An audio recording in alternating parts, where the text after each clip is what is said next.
Hello students, बढ़ते हैं हम एक्सरसाइज 3.4 के एग्जांपल्स की तरफ। और ये सबसे ट्रिकी टॉपिक है, बहुत इंपॉर्टेंट टॉपिक है। बोर्ड एग्जाम में इसी पे क्वेश्चन आते हैं और स्टूडेंट्स बहुत कंफ्यूज होते हैं अगर उन्हें प्रॉपर मेथड, प्रॉपर तरीका पता नहीं होता है तो आज का जो टॉपिक है स्टूडेंट्स वो है मल्टीप्लीकेशन ऑफ टू मैट्राइसेस, कि दो मैट्रिक्स को मल्टीप्लाई कैसे करते हैं, किस तरीके से करते हैं, क्या सॉल्यूशन आता है। So that is very important to understand. Okay students, तो कोशिश करते हैं हम कि इसको इतने इजी तरीके से समझें कि आपको कभी भी किसी भी एग्जाम में कोई प्रॉब्लम नहीं जाए। ओके स्टूडेंट्स, चलिए इसको एक एग्जांपल से समझते हैं और इसके बहुत सारे रूल्स एंड कंसेप्ट्स हैं जिसके जरिए आप समझ सकते हैं क्या किस तरीके से यहाँ पे काम होता है। चलिए एक एग्जांपल से समझते हैं। ओके स्टूडेंट्स, सपोज करते हैं हमारे पास एक मैट्रिक्स है that is A is equal to, okay suppose कीजिए यहाँ पे 1 2 3 एंड 4 है। ओके और एक दूसरा मैट्रिक्स दिया हुआ है B is equal to 1 2 3 4 5 6। Okay students, clear है आप लोग को। तो मान लेते हैं अब कि ये हमारा क्वेश्चन दिया हुआ है, हमको क्वेश्चन बोल रहा है कि आपको इन दो मैट्रिक्स को मल्टीप्लाई करना है। ओके तो मल्टीप्लाई करने का मतलब क्या होता है, that is A into B या A cross B, whatever you can say. But the point is क्या ये पॉसिबल है कि हम इन दो मैट्रिक्स को मल्टीप्लाई कर पाएँ, क्योंकि दोनों मैट्रिक्स का जो ऑर्डर मैं देख पा रहा हूँ इसका ऑर्डर है 2/2, क्योंकि 2 रो हैं एंड 2 कॉलम्स हैं। इसमें 2 रोज हैं पर कॉलम कितने 1 2 3, यानी कि मैं देख पा रहा हूँ कि यहाँ पे 2 रोज एंड 3 कॉलम है। तो जो दोनों मैट्रिक्स का जो ऑर्डर है स्टूडेंट्स वो पूरा डिफरेंट है। तो क्या, जैसे कि हम देख चुके हैं कि एडिशन एंड सब्ट्रैक्शन के लिए दोनों का ऑर्डर सेम होना चाहिए, तो क्या मल्टीप्लिकेशन के लिए वो चीज़ ज़रूरी है? तो नहीं। और ये मल्टीप्लिकेशन पॉसिबल होगा, आपको हमेशा मल्टीप्लाई करने के पहले स्टूडेंट्स ये चेक करना है कि इसमें जितने नंबर ऑफ कॉलम्स हैं उतने ही इसमें नंबर ऑफ रोज होनी चाहिए। यानी इसका लास्ट पार्ट और इसका फर्स्ट पार्ट हमेशा सेम होना चाहिए। इसमें 2 कॉलम्स हैं, इसमें 2 रोज है, मतलब ये पॉसिबल है। बट द पॉइंट इज कि जब हम इनका मल्टीप्लाई करेंगे, ओके तो ये तो आपको प्री चेक समझ में आ गया कि आपको ये चेक करना है कि इसका लास्ट इसका फर्स्ट सेम होना चाहिए स्टूडेंट। इसका नेक्स्ट कंसेप्ट ये है कि अब क्वेश्चन आता है कि इसमें कितने टर्म्स यानी जो मैट्रिक्स बनेगा वो कितने बाय कितने का मैट्रिक्स होगा। ओके स्टूडेंट्स, तो उसका एक लॉजिक क्या है, जो यहाँ पे आपको दिख रहा है 2 और यहाँ जो बची हुई वैल्यू 3, तो आपका जो मैट्रिक्स जो आंसर मिलने वाला है वो 2/3 का होगा।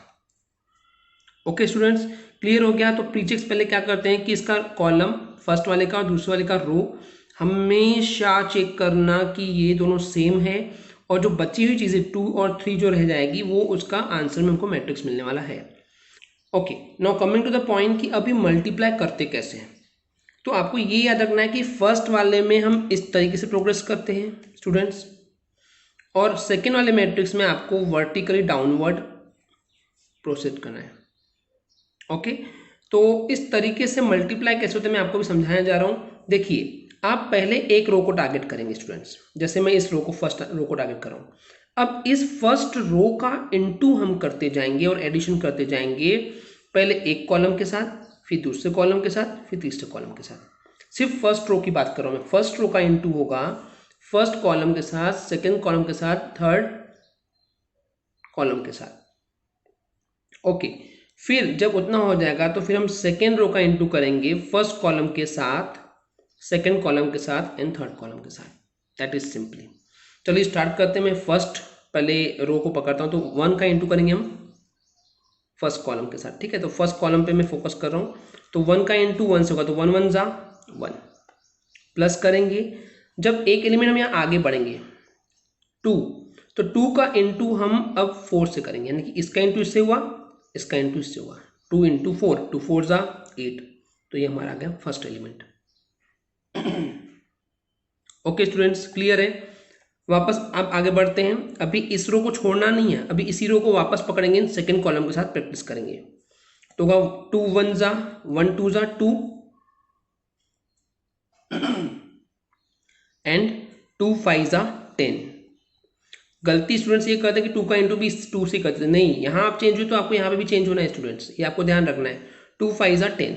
ओके अब नेक्स्ट थर्ड कॉलम के साथ करेंगे, 1 3 जा 3 प्लस 2 6 जा 12।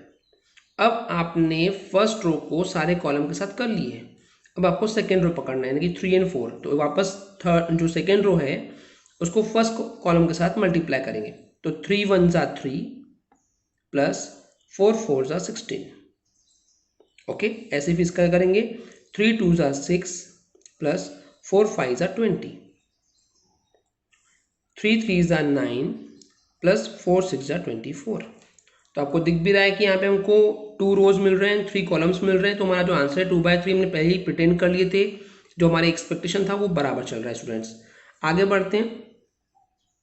1 + 8 9, 2 + 10 12, 3 + 12 15, 3 + 16 19, 6 + 20 26, 24 + 9 33। This is your answer friends.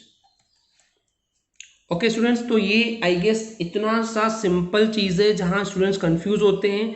तो बस आपको यही याद रखना है कि जब भी हम मल्टीप्लिकेशन करेंगे टू मैट्रिक्स का, तो पहले इसमें रो वाइज बढ़ना है। ओके, रो वाइज बढ़ना है एंड देन कॉलम वाइज बढ़ना है। इतना बस कंसेप्ट याद रखेंगे और सिंपली आप सॉल्व करेंगे। बस प्रीचेक्स आपको ध्यान देना है कि फर्स्ट मैट्रिक्स का जो कॉलम है सेकेंड वाले के रो के नंबर इक्वल होने चाहिए, और जो आंसर मिलता है वो हमको बाकी बचे हुए नंबर से कि इसका रो एंड इसके कॉलम से मिल जाता है। ओके स्टूडेंट्स, बढ़ते हैं आगे। नेक्स्ट कंसेप्ट है जो आपको पता होना चाहिए। अगर सपोज आपको ऐसा कुछ क्वेश्चन आता है कि आपको 3 मैट्रिक्स दिए, ए मैट्रिक्स दिया है, बी मैट्रिक्स दिया है एंड सी मैट्रिक्स दिया हुआ है, और आपको बोल रहा है ABC फाइंड करना है, यानी कि बेसिकली आपको तीनों मैट्रिक्स का इनटू करना है। तो उस कंसेप्ट में आपको ये हमेशा याद रखना कि आप 3 मल्टीप्लाई एक साथ कभी नहीं कर सकते। तो पहले उस कंडीशन में आपको पहले ए मैट्रिक्स और बी मैट्रिक्स का इनटू निकालना पड़ेगा।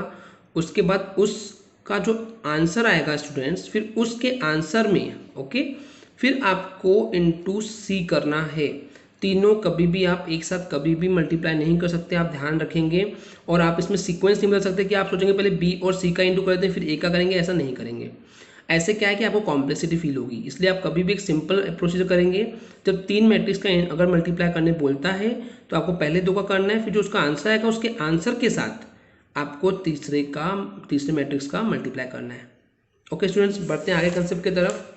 अब हम पढ़ेंगे कुछ प्रॉपर्टीज। जैसे हमने एडिशन ऑफ मैट्रिक्स के टाइम पे प्रॉपर्टीज देखे थे, वैसे कुछ प्रॉपर्टीज ऑफ मैट्रिक्स होते हैं मल्टीप्लिकेशन के टाइम पे। पहली होती है कम्यूटेटिव लॉ। इस लॉ के अकॉर्डिंग अगर हम बात करें तो जैसे हमने एडिशन में देखे थे कि AB = BA था, दोनों के आंसर में कोई डिफरेंस नहीं था। पर यहाँ पे बहुत डिफरेंस है और दोनों कभी भी इक्वल नहीं होते हैं, क्योंकि जैसे हमने आपको अभी बताया थोड़ी देर पहले कि कभी भी ये ऑर्डर मेंटेन करना बहुत इंपॉर्टेंट है। अगर हम इसको इधर लिख देंगे और इसको इधर लिख देंगे तो ये ऑर्डर चेंज हो जाएगा। ओके स्टूडेंट्स, तो कभी भी AB A × B not equal to BA, कभी भी कम्यूटेटिव प्रॉपर्टी उस पर अप्लाई नहीं होती है। ओके स्टूडेंट्स, बढ़ते हैं नेक्स्ट प्रॉपर्टी की तरफ। नेक्स्ट प्रॉपर्टी है एसोसिएटिव लॉ। इसमें क्या होता है, आपके पास A, B and C 3 matrix दिए हुए हैं स्टूडेंट्स। ओके, 3 मैट्रिक्स हैं और पहले का ऑर्डर M × N है, फिर उसके बाद N × P है एंड P × Q है। यानी कि सीधी सी बात है, इसके बाद वाला और इसके पहले वाला कॉलम और रो सेम है तो कर सकते हैं, इसका भी बाद वाला और ये पहले वाला सेम है तो कर सकते हैं मल्टीप्लाई। तो उस कंडीशन में अगर आप इंटू करते हैं AB × C या फिर पहले BC को इंटू कर रहे हैं फिर A, तो yes it is possible for the multiplication. तो आप इसमें एसोसिएटिव प्रॉपर्टी लगा सकते हैं। ओके स्टूडेंट्स, बढ़ते हैं नेक्स्ट प्रॉपर्टी की तरफ जो कि है डिस्ट्रीब्यूटिव लॉ। इस प्रॉपर्टी में क्या होता है स्टूडेंट्स कि अगर आपके पास A, B और C 3 मैट्राइसेस हैं और आपने अगर एक A मैट्रिक्स का इंटू कर रहे हैं B + C से, तो जैसे सिंपली मैथ्स में होता है कि A का इंटू AB और A का इंटू AC और फिर बीच में प्लस, तो AB + AC ये अलाउ है। ऐसे अगर हम बात करते हैं, अगर आपका A + B पहले और C इंटू बाद में है तो C का इंटू A से हो जाएगा तो AC + BC। ओके स्टूडेंट्स, ये राइट हैंड डिस्ट्रीब्यूटिव लॉ था और ये लेफ्ट हैंड डिस्ट्रीब्यूटिव लॉ था, तो इट इज़ पॉसिबल। बढ़ते हैं नेक्स्ट प्रॉपर्टी की तरफ। नेक्स्ट प्रॉपर्टी है the product of 2 non zero matrices may be zero matrix. यानी क्या बोल रहा है, आपके पास अगर 2 मैट्रिक्स दिए हुए हैं और दोनों भी हमको दिख रहा है कि नॉन जीरो, यानी कि जीरो मैट्रिक्स नहीं, क्योंकि सारी वैल्यूज की जीरोस नहीं है, पर उसका इनटू होने पर, प्रोडक्ट होने पर, वो सॉल्व करने पे आपको जीरो मिल सकता है। ओके स्टूडेंट्स, बढ़ते हैं नेक्स्ट एंड लास्ट प्रॉपर्टी की तरफ, that is cancellation property. Cancellation property का मतलब क्या होता है, अगर हमारे पास 3 मैट्रिक्स हैं A, B एंड C तो ए इंटू बी और ए इंटू सी है, तो ए से ए कैंसल आउट नहीं हो सकता है यहाँ पे। ओके, यानी अगर ऐसा कंडीशन है A B is equal to A C हमको मिल रहा है, तो हम सोचते हैं कि ए से ए कैंसिल आउट कर लेंगे और बी इक्वल टू सी मिल जाएगा, तो ये पॉसिबल नहीं है। ये प्रॉपर्टी पॉसिबल थी एडिशन प्रॉपर्टी के लिए जब दो मैट्रिक्स को एडिशन करते हैं, बट मल्टीप्लिकेशन में प्रॉपर्टी स्टूडेंट्स अलाउड नहीं है। बढ़ते अब एग्जाम्पल्स की तरफ। कंसेप्ट इतना ही था स्टूडेंट्स। ओके, अब हम देखते हैं एग्जाम्पल नंबर फर्स्ट, जिसमें एक ए मैट्रिक्स दिया हुआ है 2 4 3 2 2/2 एक मैट्रिक्स है, एंड बी एक मैट्रिक्स है, इसमें 1 3 2 5 ये भी 2/2 मैट्रिक्स है। तो find the value of A B in the sense A into B. Okay, तो यहाँ पे 2/2 है एंड यहाँ भी 2/2 है, तो इसका लास्ट इसका फर्स्ट इक्वल है, तो ये मल्टीप्लिकेशन पॉसिबल है। तो चलिए स्टार्ट करते हैं ए डॉट बी। पहले ए की वैल्यू लिख दिए, मल्टीप्लाई बी की वैल्यू लिख दिए। अब जैसे हमने देखे थे इसका फर्स्ट रो इससे भी इंटू करेगा, इससे भी इंटू करेगा, तो 2 1 ज़ा 2, ओके 2 1 ज़ा 2 एंड 4 2 ज़ा 8। ओके, अब सेकेंड कॉलम के साथ 2 3 ज़ा 6 एंड 4 5 ज़ा 20। ओके, देन सेकेंड रो पकड़ेंगे आप, 3 1 ज़ा 3 एंड 2 2 ज़ा 4। ओके, फिर 3 3 ज़ा 9 एंड 2 5 ज़ा 10। आई होप स्टूडेंट्स आपको अभी ये समझ में आ गया होगा, बट ये आपको सिर्फ देखने से नहीं करना है, नहीं तो आप बहुत गलतियां करेंगे। आपको ये प्रैक्टिस करना है, जब तक आप प्रैक्टिस नहीं करेंगे तब तक आपसे ये आंसर्स नहीं बनने वाले हैं, कीप इन माइंड। ओके, अब सिंपली 2 + 8 करेंगे 10 हो जाएगा, 6 + 20 26 हो जाएगा, 3 + 4 7 हो जाएगा एंड 9 + 10 19 आंसर। ओके स्टूडेंट्स, बढ़ते हैं नेक्स्ट क्वेश्चन की तरफ। नेक्स्ट क्वेश्चन है आपका एग्जाम्पल नंबर 3। एग्जाम्पल 3 में क्या दिया हुआ है हमारे पास, a इज इक्वल टू 1 2 3। तो ये 1 रो 2 रो 3 रो, तो 3/1 है। ओके, 3/1। और ये क्या है, दूसरा मैट्रिक्स b है 2 3 4, यानी कि एक ही रो है और 3 कॉलम है। तो बेसिकली अगर आप देखेंगे तो ये 3/1 है और ये जो है 1/3 है, तो इसका लास्ट इसका फर्स्ट सेम है, मतलब ये पॉसिबल है। ओके, और हमको मैट्रिक्स क्या मिलने वाला है, 3/3 का मिलने वाला है। ओके स्टूडेंट्स, चलिए इसका आंसर देखते हैं। तो बेसिकली हम यहाँ देख पा रहे हैं कि ए हमारे पास दिया है 3/1 और बी दिया है 1/3, तो पॉसिबल है। चलिए स्टार्ट करते हैं ए बी। तो हमने पहले ए की वैल्यू लिख दिए एंड इनटू कर देंगे बी की वैल्यू। ओके स्टूडेंट्स, बढ़ते हैं आगे। अब ये फर्स्ट रो का इंटू इन सबसे करेंगे, तो 2 1 ज़ा 2 3 1 ज़ा 3। अब रो में एक ही एलिमेंट है तो एक ही इंटू करेंगे, राइट। 3 1 ज़ा 3 एंड 4 1 ज़ा 4। फिर 2 का करेंगे, 2 2 ज़ा 4, 2 3 ज़ा 6, 2 4 ज़ा 8। फिर 3 2 ज़ा 6, 3 3 ज़ा 9 एंड 3 4 ज़ा 12। ये आपका आंसर हो जाएगा स्टूडेंट्स। ओके, बढ़ते हैं नेक्स्ट एग्जाम्पल की तरफ, that is example number 4। Fourth example में दिया है, if A is equal to एक मैट्रिक्स दिया है and B is equal to एक मैट्रिक्स दिया हुआ है, then find out the A B. Again इसमें इंटू फाइंड करना है, तो ए हमको यहाँ दिख रहा है 2/2 मैट्रिक्स है और बी जो है 2/3 मैट्रिक्स है। तो 2 और 2 पॉसिबल है, ठीक है। 2/3 हमको मैट्रिक्स मिलने वाला है, तो अब दोनों का इंटू करना है, तो ए बी इक्वल टू यानी कि ए इंटू बी करेंगे। अगेन द सेम थिंग, इसका फर्स्ट रो और इसका फर्स्ट कॉलम, तो 1 1 ज़ा 1, ओके, एंड -2 इंटू 2 यानी कि -4। ओके स्टूडेंट्स, फिर क्या करेंगे, फिर इसका इंटू इनसे करेंगे, 2 1 ज़ा 2 एंड -2 3 ज़ा -6। फिर 3 1 ज़ा 3 एंड -2 1 ज़ा -2। आगे क्या करेंगे, फिर अब सेकेंड रो को पकड़ेंगे हम। सेकेंड रो में क्या है, 2 एंड 3, तो 2 1 ज़ा 2 एंड 3 2 ज़ा 6, 2 2 ज़ा 4, 3 3 ज़ा 9, 2 3 ज़ा 6, 3 1 ज़ा 3। ओके स्टूडेंट्स, वही प्रोसीजर जिससे मैंने बताया था। बढ़ते हैं आगे। अब इसमें क्या करेंगे, 1 - 4 that will B -3, 2 - 6 -4, 3 - 2 that is 1, 2 + 6 8, 4 + 9 13, 6 + 3 9। तो ये होगा आपका आंसर स्टूडेंट्स। बढ़ते हैं नेक्स्ट एग्जाम्पल की तरफ। नेक्स्ट एग्जाम्पल है स्टूडेंट्स, ए अगर हमारे पास एक 3/3 मैट्रिक्स दिया है और एक बी मैट्रिक्स दिया हुआ है 3/3, तो हमको फाइंड करना है ए बी। इसलिए बता रहे हैं कि फर्स्ट 3/3 मैट्रिक्स है, तो हम देखते हैं कैसा इंटू करते हैं। तो प्रोसीजर एक्चुअली स्टूडेंट्स 2 कॉपी वही है कि फर्स्ट रो का first column, second column, third column से इंटू करेंगे। फिर सेकंड रो का first column, second column, third column से करेंगे। फिर थर्ड रो का first column, second column, third column से करेंगे। ओके, चलिए देखते हैं कैसे सॉल्व करना है इसको। तो हम देखते हैं 2 का इंटू किससे करेंगे, पहले 1 से, 2 1 ज़ा, देन 3 इंटू 0 एंड 4 इंटू 3, तीनों को प्लस करते चलेंगे। ओके, फिर 2 into -3 plus 3 into 2 plus 4 into 0। Okay students, फिर वापस आ जाएंगे 2 into 5 plus 3 into 4 plus 4 into 5। अब यहाँ पे आप देख रहे हैं कि यहाँ पे 2 तो लिखे हुए पर तीसरा इधर लिखा हुआ है, तो एक्चुअली इसमें जगह कमी होने की वजह से अदरवाइज को आपको यहीं लिखना है। ओके स्टूडेंट्स, तो सिमिलरली जैसे मैंने अभी आपको फर्स्ट रो के लिए बताया था, आप सेकंड रो के लिए भी करेंगे, देन थर्ड रो के लिए करेंगे, तो आपके पास वैल्यूज़ कुछ इस तरीके से मिलेगी। फिर भी अगर आपको कोई डाउट्स आते हैं मल्टीप्लाई करने में, प्लस करने में, या कुछ और लॉजिक में आपको प्रॉब्लम आ रही है स्टूडेंट्स, तो आप कमेंट के जरिए मेरे से पूछ सकते हैं। बढ़ते हैं आगे, फिर इसको सॉल्व करने पे आपको सिंपली वैल्यूज़ मिलती आएगी and this will be your answer. Okay students, ये इसलिए हम इन डेप्थ नहीं बता रहे हैं, प्रोसीजर इज सेम, कुछ नया नहीं इसमें बताने के लिए, तो आप इसमें आगे कंटिन्यू कर सकते हैं। बढ़ते हैं नेक्स्ट एग्जाम्पल की तरफ, एग्जाम्पल नंबर 13, जिसमें आपको क्वेश्चन में दिया हुआ है कि if F X is equal to एक मैट्रिक्स दिया हुआ है, तो आपको यहाँ दिख रहा है यहाँ एक्स है, इसलिए यहाँ पे सब एक्स एक्स एक्स एक्स है, अदरवाइज कुछ वैल्यूज़ है। देन प्रूव दैट, हमको प्रूव करना है ये कि एफ एक्स और F Y is equal to F X plus Y. अब हम पास एफ एक्स तो है स्टूडेंट्स, पर एफ वाई नहीं है, तो हम क्या करेंगे, सिंपली यहाँ वाई लिख देंगे और हम जहाँ जहाँ एक्स है वहाँ पे वाई कर देंगे, तो हमको ये एफ वाई भी मिल जाएगा। हमको प्रूफ क्या करना है, F X into F Y is equal to F X plus Y. तो हम पहले एल एच एस लेके चलते हैं, इसमें एफ एक्स भी मिल गया हमको पता है और एफ वाई भी पता है, दोनों का इंटू करते हैं।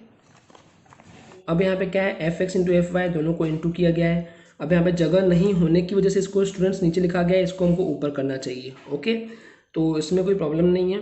तो अब इसमें भी वही करेंगे हम, फर्स्ट रो का इंटू फर्स्ट कॉलम के साथ, यानी cos x into cos Y plus, अब प्लस क्या है ये, minus sine x into sine Y. Okay, plus और माइनस, अब तो सीधे प्लस माइनस माइनस हो गया यहाँ पे, and than zero into zero is zero. Okay students, आगे बढ़ते हैं, फर्स्ट रो का सेकंड कॉलम के साथ करेंगे, cos x into minus sine Y, तो minus cos x sine y हो जाएगा, minus sine x into cos Y, minus sine x into cos y, and zero into zero that will be zero. Okay, आगे क्या है students, वापस से करेंगे, cos x into zero means zero हो जाएगा, ये जीरो इंटू कॉस एक्स, फिर minus sine x into zero हो जाएगा। Okay, and than zero into one हो जाएगा। जिस तरीके से हमने फर्स्ट रो के लिए किए सारे कॉलम का, ऐसे ही अगर आप इनके साथ भी करेंगे, सेकेंड रो का फर्स्ट कॉलम के साथ, सेकेंड रो का सेकेंड कॉलम के साथ, सेकेंड रो का थर्ड कॉलम के साथ, और फिर थर्ड रो का first column second column and third column के साथ, तो आपका कुछ इस तरीके से आंसर आना चाहिए स्टूडेंट्स। ओके, मैं इन डेप्थ नहीं जा रहा हूँ क्योंकि ये मैंने बता चुका हूँ, तो आपको बेसिकली प्रैक्टिस ही करनी है। प्रॉब्लम कहाँ आएगी आगे मैं बताऊँगा आपको। ओके, तो इस क्वेश्चन में जो नेक्स्ट चीज़ है स्टूडेंट्स वो ये है, जब इसको सॉल्व करेंगे, cos x and cos y. Okay, तो cos x cos Y minus sine x sine Y, तो ये आपने एक्चुअली एक फॉर्मूला पढ़े हुए थे क्लास 11th में, फॉर्मूला था कि cos X plus Y is equal to cos x cos Y minus sine x sine Y, तो ये क्या बन जाएगा, कॉस एक्स प्लस वाई। ऐसे ही और दूसरा देखते हैं फिर, minus cos x sine Y and minus sine X cos Y, तो माइनस कॉमन बाहर निकाल दीजिए आप, तो आपको मिल जाएगा cos x sine Y plus sine X cos Y. ये फॉर्मूला था साइन एक्स प्लस वाई का, तो ये माइनस बाहर निकल गया और साइन एक्स प्लस वाई का फॉर्मूला था। साइन एक्स प्लस वाई का फॉर्मूला क्या होता है, sine X cos Y plus cos x sine Y, तो आपका वो चीज़ यहाँ पे बन जाएगा स्टूडेंट्स। इस तरीके से फिर ये जो जीरो इंटू ये हो जाएगा, तो जीरो हो जाएगा पूरा, ये भी जीरो और ये भी जीरो, तो आपको आंसर मिल गया जीरो। ओके, तो इसी टाइप से आपको sine X cos Y plus cos x sine Y क्या होता है, साइन एक्स प्लस वाई होता है। तो यहाँ दिख रहा है हमको minus sine x sine Y plus cos x cos Y, तो ये फॉर्मूला किसका होता है, कॉस एक्स प्लस वाई का। ओके, और यहाँ पे जीरो हो गया, ये भी जीरो हो गया, जीरो, तो ये क्या आ गया, जीरो। इसमें अब थर्ड रो के तरफ चलते हैं, zero into cos Y zero हो जाएगा, जीरो एंड ये भी जीरो, तो ये आ गया जीरो। यहाँ पे भी जीरो इंटू है, zero into and zero into है, तो ये भी जीरो हो जाएगा, ये जीरो इंटू जीरो हो गया, जीरो एंड वन वन जा वन, तो ये वन आ गया। तो अब आप ये बताइए, जो आपका जो क्वेश्चन में दिया हुआ था बेसिकली उसके पॉइंट्स हम बोल सकते हैं। क्वेश्चन आपका क्या था, वापस मैं दिखा दूँ एक बार।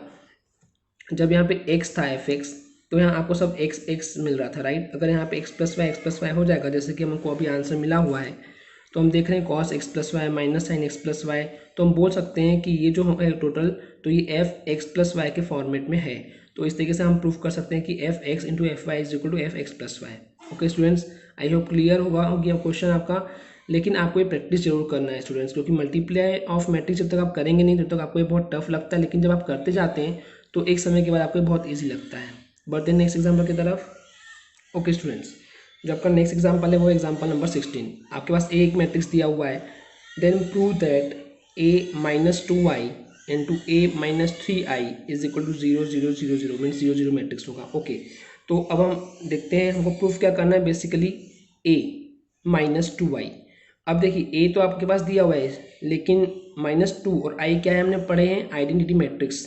ओके, तो हम क्या करेंगे, ये ए बना लिए, ए तो हमको दिया हुआ है, तो आइडेंटिटी मैट्रिक्स 2/2 ही बनेगा, क्योंकि 2/2 हमारे पास मैट्रिक्स दिया हुआ है। तो 2/2 का आइडेंटिटी मैट्रिक्स क्या होता है, 1 0 0 1। ये हमने टाइप ऑफ मैट्रिक्स में पढ़े हुए हैं स्टूडेंट्स। तो अब हमको क्या करना पड़ेगा, 2 का इंटू करना पड़ेगा इस आई में। तो 2 का, अब देखिए हमारे पास क्या चाहिए, a-2y चाहिए, तो a-2y, तो a वैल्यू लिख दी हमने मैट्रिक्स की, -2 इंटू और आइडेंटिटी मैट्रिक्स पुट कर दिए।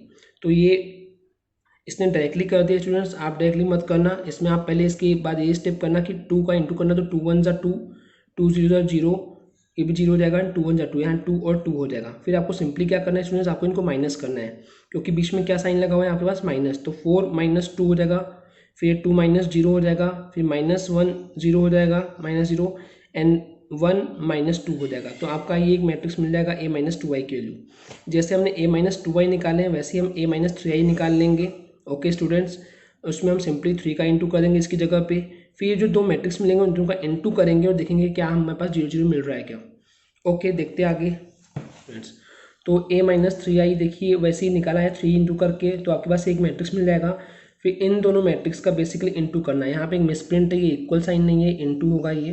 तो इनका इंटू कैसे करेंगे, जैसे हम अभी तक सीखे थे, 2 1 ज़ा 2 एंड 2 इंटू -1 हो जाएगा, फिर 2 इंटू 2 हो जाएगा एंड 2 इंटू -2 हो जाएगा, फिर -1 इंटू 1 हो जाएगा, फिर -1 इंटू -1 होगा, देन -1 इंटू 2 होगा एंड -1 इंटू -2 होगा। इसको सॉल्व करेंगे, 2 1 ज़ा 2 एंड 2 -2 ये कैंसिल आउट हो जाएगा, इसे 2 2 ज़ा 4 और ये -4 ये भी कैंसिल आउट हो जाएगा, ये -1 और +1 ये भी कट जाएगा एंड 2 1 ज़ा 2 -2 एंड ये +2 हो जाएगा, तो ये भी 0 आ जाएगा। तो हमारा RHS मिल गया है स्टूडेंट्स। तो इस तरीके से हमको प्रूफ करना है। बढ़ते हैं नेक्स्ट क्वेश्चन की तरफ। नेक्स्ट एग्जाम्पल है एग्जाम्पल नंबर 22 स्टूडेंट्स।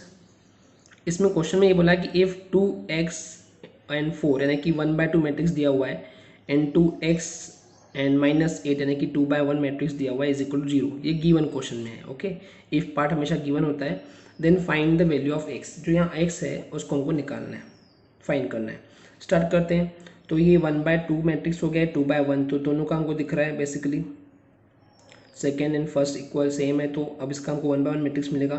तो सिंपली आप इंटू करेंगे, इंटू कैसे करेंगे, इसका रो का इंटू इससे, तो 2x इंटू एक्स, तो 2x इंटू एक्स क्या हो जाएगा 2x² and 4 into -8। Okay, actually plus करते हैं, प्लस माइनस है तो यहाँ माइनस हो जाएगा एंड इक्वल टू 0। ओके, तो 2x² and -4 × 32 is equal to 0। Okay, तो from the definition of equal matrix, जो कि दो मैट्रिक्स हैं और दोनों कैसे हैं, इक्वल है। 0 is a nothing but the null matrix, zero matrix, right. तो इक्वल है तो हम इसको ले सकते हैं कि simply 2x² - 32 is equal to 0। अभी हमको क्या मिल रहा है, क्वाड्रेटिक इक्वेशन। -32 को ट्रांसपोज कर देंगे तो 32 हो जाएगा वो, ये 2 इंटू में हो जाएगा तो डिवाइड हो जाएगा, तो 32 डिवाइड बाई 2 हो जाएगा 16। x² इज इक्वल टू 16 है, तो x इज इक्वल टू +-4, ये आपका आंसर हो जाएगा स्टूडेंट्स। ओके, बढ़ते हैं नेक्स्ट एग्जाम्पल की तरफ, that is example number 23। Example क्या बोल रहा है ये, अगर हमारे पास a एक मैट्रिक्स दिया हुआ है तो हम and a² is equal to pa, ये दूसरी कंडीशन दी हुई है, तो हमको फाइंड करना है जो वैल्यू है p की वो। ओके, तो देखते हैं p क्या है, कैसे निकालेंगे। तो सबसे पहली बात तो हमको a क्वेश्चन में दिया हुआ है, तो a² कैसे निकालेंगे स्टूडेंट्स। a² क्या होता है, बेसिकली a इंटू ए। तो हम पहले a इंटू ए निकालेंगे, तो देखिए a इंटू ए कैसे किया, वही वैल्यू से लिखा है, रिपीट वही लिख दिया है। तो फर्स्ट रो का अगेन कॉलम्स के साथ इंटू दें, सेकेंड रो का इंटू इससे करेंगे, तो आपका आंसर कुछ इस तरह से मिलेगा। ओके स्टूडेंट्स, तो ये a² को सॉल्व करने पे ऐसा कुछ हमको मिला हुआ है। ओके, अब देखिए, अब हमको क्या चाहिए था एक्चुअली, क्वेश्चन क्या था, क्वेश्चन में दिया हुआ था a² is equal to pa। Okay, तो बेसिकली हमने a² निकाल लिए, पर यहाँ पे जो सॉल्व होने पे जो आंसर आना चाहिए वो वापस क्या आना चाहिए, हमको यहाँ पे a के टर्म्स मिलना चाहिए। और a मैट्रिक्स क्या था हमारा, बेसिकली जो मैट्रिक्स था बेसिकली a वो था 2 - 2 - 2 2। अब हम यहाँ पे देख रहे हैं जो हमारा आंसर आया कुछ इस तरीके से आया हुआ है स्टूडेंट्स। Okay, right. तो हमारा जो बेसिकली a था वो इस तरह से था, लेकिन हमारा आंसर आ रहा है इतना, तो हमको यहाँ पे a चाहिए। तो हम यहाँ क्या करेंगे, 4 कॉमन निकल रहा है सबसे, अगर 4 बाहर निकाल देंगे तो 4 2 यहाँ पे ये सोच सकते हैं हम लोग कि 4 × 2 है, यहाँ भी 4 × 2 है, यहाँ भी 4 × 2 है, यहाँ भी 4 × 2 है। ओके, तो 4 4 बाहर निकालेंगे तो बचेगा क्या स्टूडेंट्स, वहाँ पे हमारे पास 2 × -2 - 2 एंड 2, जो कि हमारा a है। ओके स्टूडेंट्स, तो इसलिए हम इसे यहाँ से कॉमन निकाल रहे हैं ताकि हमको वापस से यहाँ पे ए मिल जाए। तो ये हो जाएगा हमारा 4a। तो बेसिकली पी की वैल्यू कितनी हो जाएगी स्टूडेंट्स, पी की वैल्यू यहाँ पे क्या है 4 है। आई होप क्लियर हो गया होगा आपको। बढ़ते हैं नेक्स्ट क्वेश्चन की तरफ, that is your example number 26। Example number 26 में क्या है, एक ए मैट्रिक्स दिया हुआ है, देन बी दिया हुआ है, देन सी दिया हुआ है। फाइंड अ मैट्रिक्स डी, आपको एक मैट्रिक्स डी निकालना है, वो ऐसा है कि C D minus A B is equal to 0।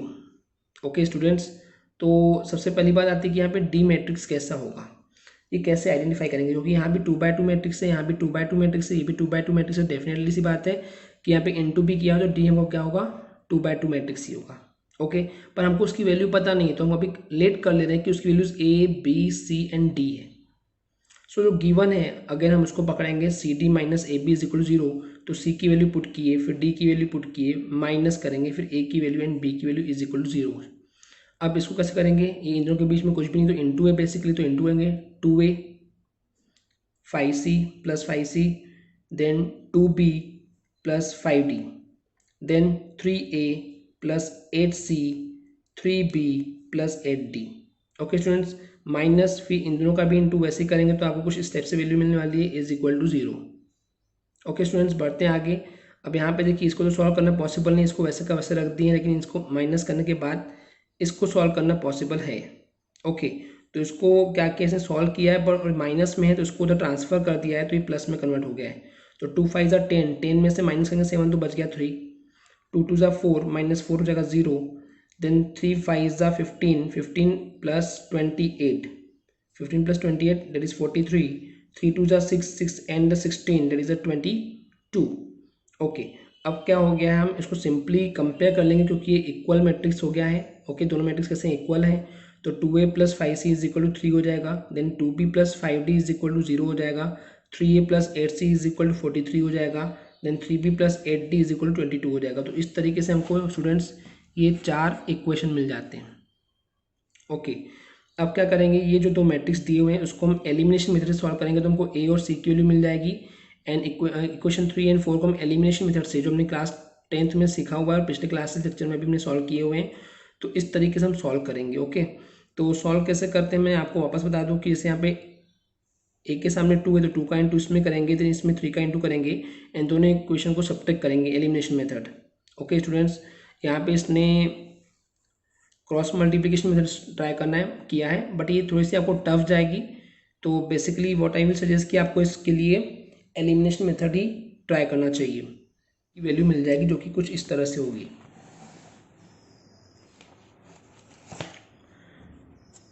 ए की वैल्यू आपको -191 मिलेगी, बी की वैल्यू आपको -110 मिलेगी, सी की वैल्यू 77 मिलेगी और डी की वैल्यू 44 मिलेगी। अगर स्टूडेंट्स इसमें आपको कोई भी डाउट होता है एलिमिनेशन में या किसी भी प्रकार का कुछ कन्फ्यूजन होता है तो आप कमेंट के जरिए पूछ सकते हैं, आपको सॉल्यूशन बताया जाएगा। ओके स्टूडेंट, तो बढ़ते हैं हमारे आज के लास्ट एग्जाम्पल की तरफ, एग्जाम्पल नंबर 27। इसमें एक हमको मैट्रिक्स फाइंड करना है, find the matrix x if x into something, एक दूसरा मैट्रिक्स है इज इक्वल टू और एक मैट्रिक्स है, तो हमको एक्स निकालना है। तो पहले तो क्वेश्चन आता है कि ये एक्स मैट्रिक्स की रेंज आई मीन ऑर्डर क्या होगा। तो आप देखिए इसका जो है वो 2/3 है स्टूडेंट्स। ओके, 2/3 है, और ये हमको क्या मिल रहा है, ये भी हमको 2/3 मिल रहा है। तो सीधी सी बात है, ये एक्स जो होगा वो हमको 2/2 मैट्रिक्स होना चाहिए। क्यों, क्योंकि इसका लास्ट इसका फर्स्ट सेम होना चाहिए और 2/3 हमको मैट्रिक्स मिल रहा है। रिपीट बता दूं कि इसका लास्ट उसका फर्स्ट सेम होना चाहिए, तो इसलिए 2 आ गया, और ये 3 जो है वो फाइनल रिजल्ट का कॉलम होता है, एंड 2 जो होगा वो सामने का रिजल्ट होगा, इसलिए हमको 2/3 मिल रहा है स्टूडेंट्स। ओके, तो यहाँ लिखा हुआ भी है कि here x is 2/2 matrix. Okay, तो अब हम देखते हैं कि एक्स को हम पता नहीं हमारी वैल्यूज़ क्या है, तो हम ए बी सी डी, आप चाहें तो ए बी सी डी कैसे भी मान सकते हैं, ये आपके ऊपर है। तो इन्होंने क्या किया कि ये जो क्वेश्चन दिया हुआ है उसको वैसे का वैसे लिख दिए, गिवन कंडीशन को एक्स की जगह A B C D consider कर लिए, फिर अगेन इसका इनटू किए हैं, तो a1 ज़ा ए मतलब a plus 4c, okay, then 2a plus 5c, then 3a plus 6c, then b plus 4d, then 2b plus 5d, then 3b plus 6d। Okay students, अब यहाँ पे क्या है, दोनों इक्वल मैट्रिक्स है, तो इसकी a plus 4c is equal to -n हो जाएगा, देन